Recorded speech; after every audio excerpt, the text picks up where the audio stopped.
Fear shows up uninvited, instinctively. It can't be willed away. But fear is not useful, not when we want to do our best work, make real and lasting human connections, change lives. Hope, on the other hand, is summoned, sought, held tightly. Hope comes when we ask it to, lets us even give it away to others again and again and again.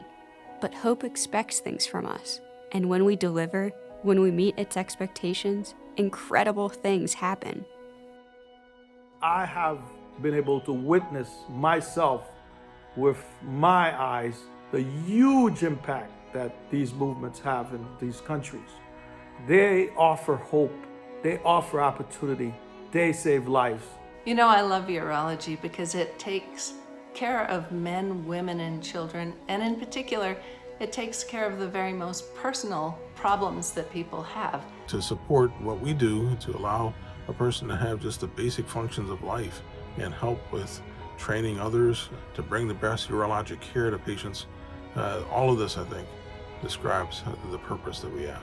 It's a commitment that we have as physicians to reach out to people in need who don't have the access like we have. Many of our colleagues are anxious and willing to provide this care. However, at times, they don't have the financial wherewithal to provide the resources necessary to give the care that we'd like to give. We heal people, yes, but we also show up for them. We listen to them, care for them, we understand them. And there's healing there too, because these incredible people see, they believe that even in their pain, their humiliation, even in their fear, they matter. To us, to the world, to me, to you, to their own hopeful self. Even with so much to fear in the world right now, our physicians and their patients summon hope instead. You operate, you see this woman several years later, you don't recognize her as that person who was barely with clothes and very sad. And now this woman is really dressed up. And it's hard to describe. Some of these young women become pregnant and they end up having major injuries to their birth canals, such that they can't control the urination. Some of these may be as young as 12 and 13, and they're actually expelled from their houses and even their communities many times. For somebody who knows how to fix these kinds of problems, allows them to restore their family and social life. We feel the Urology Care Foundation has an obligation to society, to humanity, to provide this care. We have the skills, we have the knowledge, we have the individuals.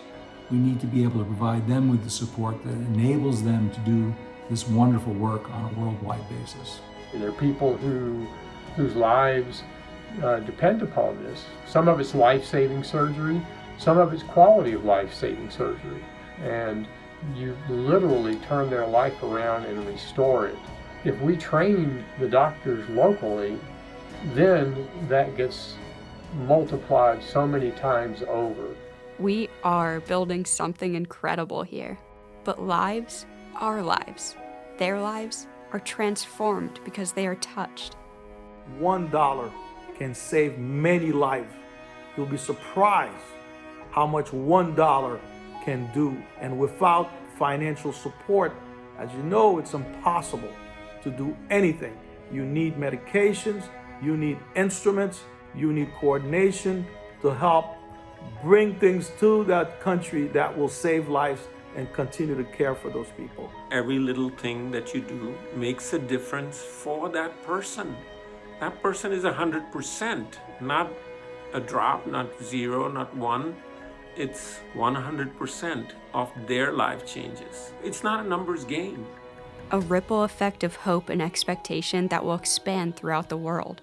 All because we choose healing when it isn't convenient. We choose listening when it isn't comfortable. We choose hope when fear is right there for the taking. The legacy of the Urology Care Foundation should be and will be to support individuals who want to and are able to help other individuals in this world. You may think that there's all kinds of organizations which are providing the type of things that we've been talking about. And that's not true. It's not true at all. Some of the greatest need is in urology. It's often us or nobody.